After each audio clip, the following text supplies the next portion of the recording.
மழை வந்தாலோ, புயல் வந்தாலோ நம்மளால வெளியில துணி காய போட முடியாது.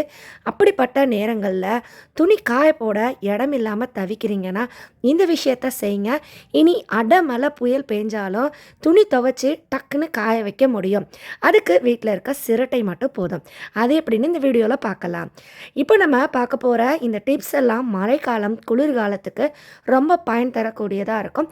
ஒரு ஒரு டிப்ஸையும் தெரிஞ்சுக்கோங்க. வீடியோ பிடிச்சிருந்ததுன்னா ஒரு லைக் கொடுங்க. நான் சொன்ன இந்த ஐடியாலாம் உங்களுக்கு யூஸ்ஃபுல்லாக இருக்கும்னு நினச்சிங்கன்னா இந்த வீடியோவை சேவ் பண்ணியும் வச்சுக்கோங்க. இப்போ நம்ம வீடியோக்குள்ளே போகலாம். நம்ம வீட்டில் மழைக்காலங்களில் ரொம்ப சிரமமான விஷயம், வீட்டு வாசலில் பாத்ரூம் வாசலில் போட்டிருக்க இந்த டோர் மேட் எப்பயும் ஈரமாக இருக்கும். அடிக்கடி மேட்டை அலசி நம்மளால் காய போடவும் முடியாது. ஏன்னா மேட்டு சீக்கிரம் காயாது. தொடர்ந்து ஈர மேட்டை பயன்படுத்தும் போது ஒரு விதமான கெட்ட வாடையும் வரும். இந்த ரெண்டு விஷயத்தையும் தவிர்க்கிறதுக்கு இந்த ஐடியா ட்ரை பண்ணுங்கள். உங்கள் வீட்டில் இந்த மாதிரி ஏதாவது காலியான அட்டை இருந்தால் எடுத்துக்கோங்க. நம்ம அட்டைப்பெட்டிலாம் இருந்ததுன்னா அதுலேருந்து சின்ன துண்டு கட் பண்ணி எடுத்துக்கோங்க. வாசலில் போட்டிருக்க மேட்டுக்கு பக்கத்தில் இந்த ஒரு சின்ன துண்டு அட்டையை வெட்டி இது போல் வச்சுடுங்க. இதை நீங்கள் எப்போல்லாம் வெளியில் போயிட்டு வரீங்களோ கால் ஈரமாக இருக்கும்போது முதல்ல இது போல் அட்டையில் வச்சு தேய்ங்க. இதனால காலில் இருக்க ஈரம் எல்லாம் இந்த அட்டை நல்லா உறிஞ்சிக்கும். அதன் பிறகு நீங்கள் மேட்டில் கால் வைக்கும்போது மேட் அவ்வளோவா ஈரமாகாதுங்க. இதனால அடிக்கடி மேட் மாற்றணுங்கிற அவசியமும் இருக்காது. மேட்லேருந்து கெட்ட வாடையும் வராது. இந்த ஐடியா உங்களுக்கு பிடிச்சிருந்ததுன்னா வீடியோக்கு ஒரு லைக் கொடுங்க. இப்போ நம்ம அடுத்த டிப் என்னன்னு பார்க்கலாம். மழைக்காலங்களில் நம்ம துணி துவைச்ச துணி சட்டுன்னு காயாதுங்க. கொஞ்சம் டைம் எடுக்கும். துணி ரொம்ப நேரம் கழித்து காயறதுனால துணியில் ஒரு விதமான பேட் ஸ்மெல் வரும். இதனால அந்த துணியை நம்ம அடுத்த முறை பயன்படுத்துறதுக்கே ஒரு மாதிரி இருக்குங்க. இனி அப்படி ஆக தேவையில்லை. எப்போல்லாம் நீங்கள் துணி அலசி எடுக்கிறீங்களோ அப்போல்லாம் இதை செய்யுங்க. நம்ம இந்த மாதிரி வாஷிங் மிஷினில் கம்ஃபர்ட் ஊற்றுறதுக்குன்னு ஒரு ட்ரே இருக்கும். அதில் ஒரு 1/2 டம்ளர் வினிகர் சேர்த்துக்கோங்க. இதுவே நீங்கள் கையில் துணி துவைக்கிறீங்கன்னா துணியெல்லாம் அலசின பிறகு கடைசி வாசில் இந்த மாதிரி வினிகர் கலந்த தண்ணியில் அலசி எடுங்க. இந்த வினிகர் துணிகள் ரொம்ப நேரம் கழித்து காஞ்சாலும் கெட்ட வாடை வராமல் பார்த்துக்கும். நெக்ஸ்ட் ஐடியா, மழை காலங்களில் கொஞ்ச நேரம் மழை நின்று இருக்கும். அந்த மாதிரி டைமில் ஒரு 1 மணி நேரம் 2 மணி நேரத்தில் துணி டக்குன்னு காயறதுக்கு இந்த ஐடியாவை ட்ரை பண்ணுங்க. எப்பயும் நீங்கள் துணிகளை இந்த மெத்தடில் காய போடுங்க. குறிப்பாக சட்டையை நீங்கள் 2 சைடு போட்டிங்கன்னா காயறதுக்கு டைம் ஆகும். சட்டையோட காலர் பகுதியை நல்லா இந்த மாதிரி பின் பண்ணிவிட்டு இது போல் காய விடும்போது நல்லா அடிக்கிற காற்றுக்கு டக்குன்னு காஞ்சு போயிடும். அதே போல் இந்த மாதிரி டிஷர்ட் எல்லாம் நல்லா அந்த காலர் பகுதி அடியில் இருக்கிற மாதிரி மேலே கொஞ்சமாக துணி விட்டுட்டு கிளிப்பு போடுங்க. இந்த மாதிரி செய்கிறதுனால துணி மொத்தமும் சட்டுன்னு காஞ்சிடுங்க. மழைக்காலங்களில் துணிகளை ஒன்றோட ஒன்று ஒட்டி போடாதீங்க. இந்த மாதிரி கேப் விட்டு போடுங்க.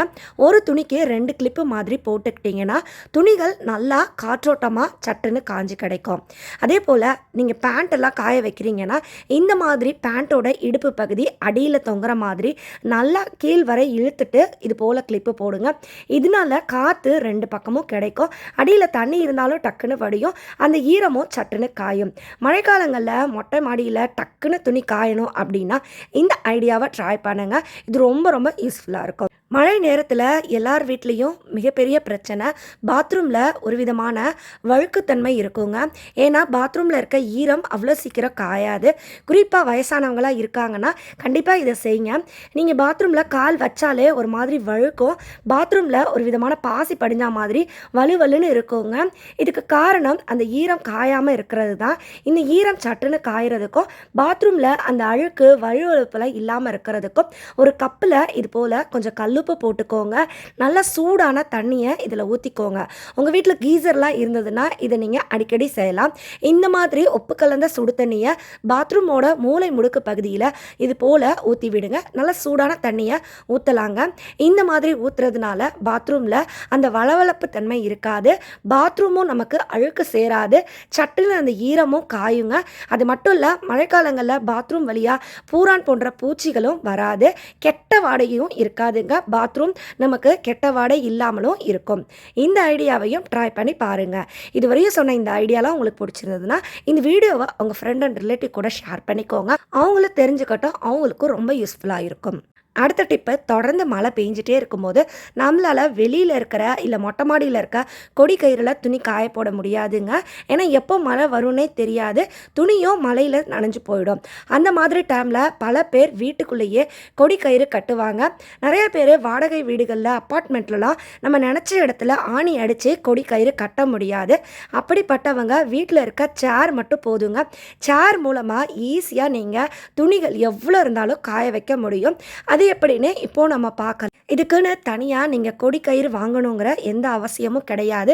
எந்த வித செலவுமே இல்லாமல் கடையில் ஆன்லைன்லலாம் நம்ம துணி காய வைக்கிறதுக்கு ஸ்டாண்டெல்லாம் வாங்குவோம், அது போலலாம் வாங்க தேவையில்லை. உங்கள் வீட்டில் பிளாஸ்டிக் சேரும் ஒரு பழைய புடவையும் இருந்தால் போதுங்க. டக்குன்னு ஒரு மூட்டை துணினாலும் நீங்கள் காய வைக்க முடியும். இப்போ நான் ஒரு பழைய சேலையை இந்த மாதிரி ரிப்பன் ஷேப்பில் கட் பண்ணி எடுத்துக்கிறேன். நீங்கள் வச்சுருக்கிற பழைய பயன்படுத்தாத புடவை, ரேஷன் புடவை எது இருந்தாலும் இந்த மெத்தடுக்கு பயன்படுத்தலாம். இந்த மாதிரி நீளமாக ரிப்பன் மாதிரி புடவையை கட் பண்ணி எடுத்துருக்கேன். இந்த சேரோட ஓட்டை இருக்கிற பகுதியில் இந்த துணியை நல்லா கட்டிக்கோங்க. சேரோட அந்த ஓட்டை இருக்கிற எல்லா இடத்துலையும் நீங்கள் இது மாதிரி நீங்கள் துணியை கட்டி விட்டுறலாம். இந்த மாதிரி உங்களுக்கு எத்தனை தேவையோ அத்தனை அளவுக்கு அந்த சேலையோட துணியை கட்டி விடலாம். நான் இப்போ 4 தான் கட்டியிருக்கேன். இன்னும் கூட நம்ம இதில் தேவைப்பட்டால் இந்த கயிறை கட்டிக்கலாங்க. இப்போ இதை உங்களுக்கு எந்த அளவு நீளம் வேணுமோ அந்த அளவு நீங்கள் எடுத்துக்கோங்க. அந்த அளவு நீளம் எடுத்த பிறகு சேரை இந்த மாதிரி முதுகு பக்கம் வைக்கிற மாதிரி திருப்பி வச்சுக்கோங்க. இப்போ இந்த துணியோட கடைசி முனையை இன்னொரு பக்கம் ஆப்போசிட்டில் சேர் வச்சுருக்கேன். அந்த இடத்துல இதே மாதிரி கட்டி விட போகிறேன். இந்த மாதிரி ஒரு 2 சேரை உங்களுக்கு எந்த அளவு நீளம் வேணுமோ அந்த அளவு சேலை துணி பயன்படுத்தி நல்லா கட்டி வச்சுக்கோங்க. இப்போ இந்த 2 சேருமே வெயிட் பேலன்ஸ் பண்ணுறதுக்காக உங்கள் வீட்டில் இருக்க நல்ல ஒரு வெயிட்டான பொருளை இதில் வச்சு விட்டுருங்க. இந்த மாதிரி வைக்கும்போது துணிகளோட வெயிட்டுக்கு அந்த சேர் ரெண்டுமே பேலன்ஸ் ஆகும். அதுக்காக சொல்கிறேன். இப்போ நான் வாஷிங் மிஷினில் துவைச்ச துணி தான் போட்டிருக்கேன். இதை நம்ம வீட்டுக்குள்ளே இந்த மாதிரி காய போட்டுக்கலாங்க. இதில் நீங்கள் எவ்வளோ துணினாலும் காய போடலாம். இது போல் வீட்டில் ஒரு ஓரமாக இந்த சேரை வச்சு துணி காய போட்டுட்டு ஃபேனை நல்லா ஹை ஸ்பீடில் வச்சிங்கன்னா துணிகள் சட்டுன்னு காஞ்சி போயிடுங்க. இப்போ நான் ஒரு சிரட்டை எடுத்துருக்கிறேன். இந்த சிரட்டை பயன்படுத்தி துணியை தான் காய வைக்க போகிறோம். அது எப்படின்னு இப்போது நம்ம பார்க்கலாம். இதுக்கு தேவை நம்ம சிரட்டை எடுத்துருக்கோம்.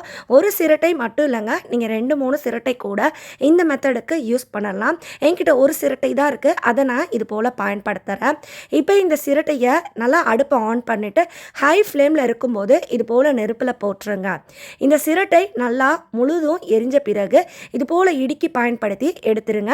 இது நீங்கள் ஒரு ஸ்டீல் பாத்திரத்துலேயோ மண் பாத்திரத்துலேயோ இதை வைங்க.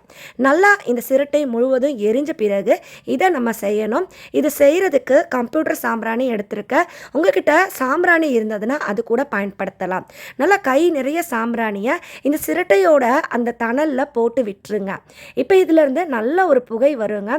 இப்போ இதுக்கு மேலே நம்ம வீட்டில் இருக்கிற அரிசி வடிகட்டி அப்படி இல்லைனா இந்த மாதிரி ஓட்டை போட்ட சல்லடை போன்ற ஸ்டீல் பாத்திரம் எது இருந்தாலும் நீங்கள் வைக்கலாம்.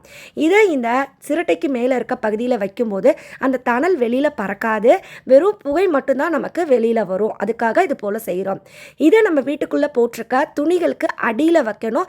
கண்டிப்பாக துணி இதில் டச் ஆகாதவாறு பார்த்துக்கோங்க. இந்த புகையை துணிகளுக்கு அடியில் இது போல் வைங்க. இந்த மாதிரி புகை போடுறதுனால இது துணிகளில் இருக்க ஈரப்பதத்தை நல்லா உறிஞ்சுக்கும். இதனால துணிகள் சட்டுன்னு காஞ்சிடும். அது மட்டும் இல்லைங்க, வெளியில் வெயிலில் காயும் போது துணிகள் நல்லா ட்ரையாக இருக்கும். வீட்டுக்குள்ளே காயும் போது துணிகளில் ஒரு குளிர்ச்சி இருக்கும். அந்த குளிர்ச்சி எடுக்கிறதுக்கும் துணிகள் கெட்ட வாடை இல்லாமல் இருக்கிறதுக்கும் இந்த புகையை போட்டு விடுங்க. மழைக்காலங்களில் இந்த டிப்ஸ் எல்லாம் உங்களுக்கு யூஸ்ஃபுல்லாக இருக்கும்னு நினைக்கிறேன். நான் சொன்னதில் எந்த ஐடியா உங்களுக்கு பிடிச்சிருந்ததுன்னு கமெண்ட்டில் சொல்லுங்கள். இந்த வீடியோ பிடிச்சிருந்ததுன்னா லைக் பண்ணுங்கள், நிறைய பேர் கூட ஷேர் பண்ணுங்கள். நம்ம சேனலையும் சப்ஸ்கிரைப் பண்ணிக்கோங்க. நான் மறுபடியும் உங்களை அடுத்த ஒரு சூப்பரான வீடியோவில் சந்திக்கிறேன். அது வரைக்கும் பாய் ஃப்ரெண்ட்ஸ். தேங்க்ஸ் ஃபார் வாட்சிங்.